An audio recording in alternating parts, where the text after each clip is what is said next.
Pemirsa, heboh selebgram Rachel V-nya sebut Leo Andrea ayah kandungnya penipu. Ungkapan Rachel mencuat karena merasa terganggu dengan aktivitas yang dilakukan oleh orang yang mengaku ayah kandungnya. Sebab setiap aksinya, Leo membawa nama Rachel V-nya. Karuan saja Rachel tak terima. Melalui akun terverifikasinya, ia mengungkapkan klarifikasinya. Halo teman-teman, ini hal yang buruk sekali buat aku dan aku sebenarnya malu mengatakan aib keluarga. Tapi hal ini aku terpaksa lakukan untuk meminimalisir penipuan yang dilakukan dari Leo Andrea.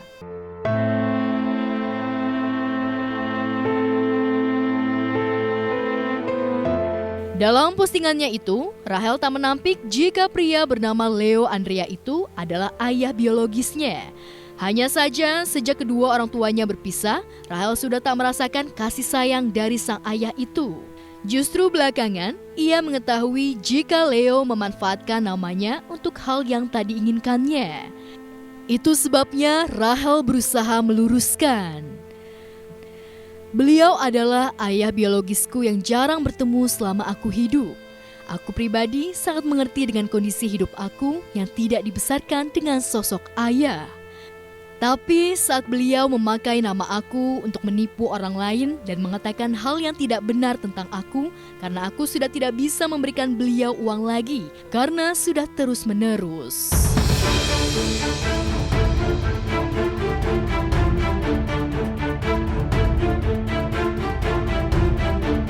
Sementara itu, ada yang unik dalam sidang kasus ikan asin dengan terdakwa Gali Ginanjar, Pablo Benua, dan Ray Utami. Sidang yang digelar di Pengadilan Negeri Jakarta Selatan ini dilakukan secara telekonferensi lantaran adanya pandemi COVID-19. Dan sidang yang beragendakan pembacaan duplik atau jawaban atas replik jaksa penuntut umum berlangsung lancar. Menurut kuasa hukum terdakwa, sidang putusan akan digelar Senin depan. Hari ini kita telah selesai mengikuti jadwal persidangan duplik tanggapan terhadap replik yang diajukan oleh jaksa penuntut umum. Dan tadi sudah dibacakan secara simpel karena melihat situasi kondisi yang kurang kondusif, ini sinyal kurang bagus, kurang jelas. Jadi inti-intinya aja tadi yang dibacakan dan sudah kita bacakan, dan untuk itu majelis hakim yang mulia tadi telah menyatakan untuk sidang ini ditunda untuk pembacaan putusan hari Senin minggu depan ya, Senin waktu yang sama tanggal 13 ya. 13. Untuk itu mari kita nanti sama-sama kita ikutin apa yang menjadi putusan daripada majelis hakim yang terhormat.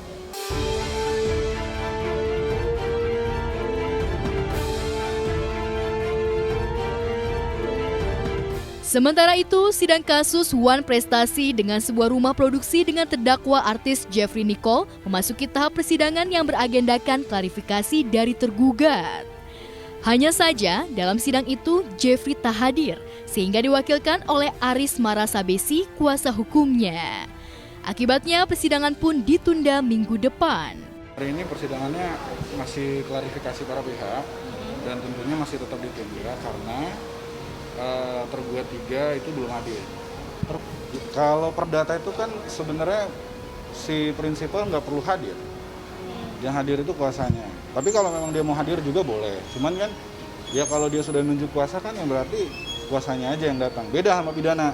Yang pasti satu, kita nggak menutup kemungkinan untuk melakukan perdamaian. Dan kita masih terus mencoba bagaimana caranya ya. Sebaiknya karena ini kan masalah kerjaan, masalah bisnis, ya sebaiknya memang diselesaikan secara baik.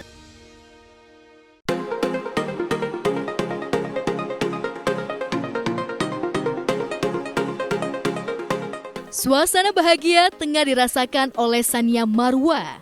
Bagaimana tidak, hari Minggu kemarin merupakan hari ulang tahunnya yang ke-29. Walau dalam suasana pandemi COVID-19, hari jadi Sania tetap dirayakan dalam suasana doa oleh keluarga.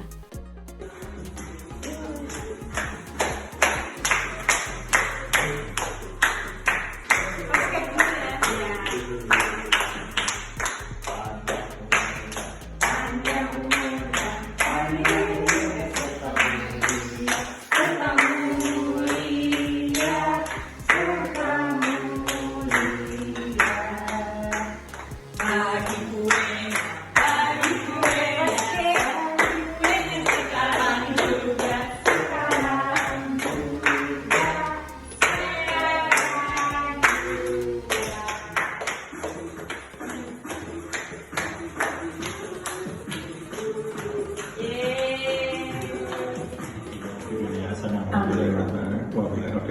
bikin ada benar. Subhanaka rabbil izzati amma yasifun wa salamun ala mursalin walhamdulillahirabbil alamin. Al-Fatihah.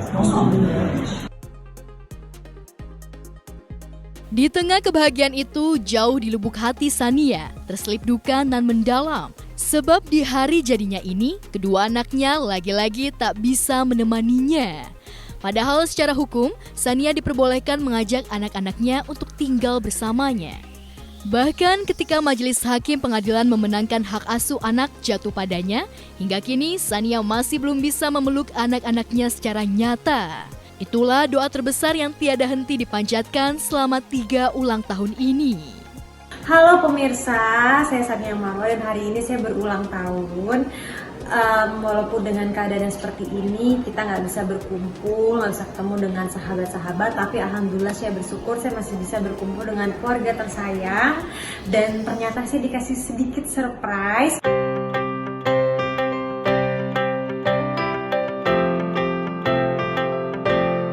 Anjuran pemerintah agar semua warga hashtag di rumah aja akibat pandemi COVID-19 tak dirasakan secara negatif oleh Ranti Purnamasari, pemeran Mae dalam sinetron komedi Tukang Ojek Pengkolan ini.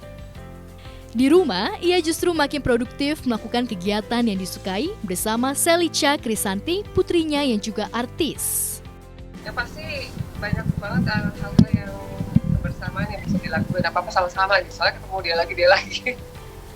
Ini yang kegiatan yang biasa kita lakukan sendiri siang hari khususnya sampai sore gitu ya, kan biasanya kalau di rumah tuh ketemu cuma pagi atau malam. Jadi sekarang malah jadi quality-nya lebih banyak gitu, quality time-nya, nonton TV lebih sering ya deh, ngobrol lebih banyak. Selama masa isolasi mandiri atau self-distancing, ibu dan anak itu juga melakukan kegiatan yang mampu mengusir jenuh. Itu sebabnya Ranti berbagi tips untuk mengusir jenuh selama masa karantina. Alhamdulillah kita kemarin aja pengajian lewat Zoom meeting, dan itu luar biasa sambutannya. Pasti udah di rumah aja, nggak usah macam-macam keluar-keluar, mau pakai masker kayak mau apa, mending nggak usah keluar sama sekali.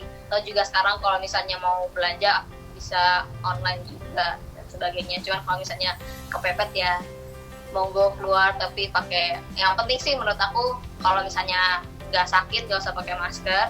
Tapi kalau misalnya mulai batuk atau itu dikit pakai masker. Yang penting ini tangannya gloves, pakai sarung tangan. Itu karena kan kita kalau kemana-mana megang apa-apa terus itu jangan megang muka, jangan langsung megang muka. Ya itu tips kesehatan dari Selica sama pastinya sama saya ya. Kalau jaga kebersihan pastinya sering cuci tangan, jangan megang makanan apapun atau megang siapapun kalau dari luar tanpa cuci tangan dulu, udah pasti. Cuman selebihnya adalah ngisi kegiatan di rumah ini untuk menjaga supaya nggak terjadi selisih atau kejenuhan. Itu pinter-pinter deh ya, cari variasi dalam berkegiatan di rumah gitu loh. Jadi kalau kita kan banyak juga sih, ada kita ganti-ganti lah kalau bisa setiap hari tuh mau ngapain. Yang penting ada aktivitas, jangan melulu nonton, jangan melulu rebahan. Terus jangan lupa juga anak-anak dan keluarga terus dilimpahkan kasih sayang dengan cara yang baik ya, pastinya dengan cara positif.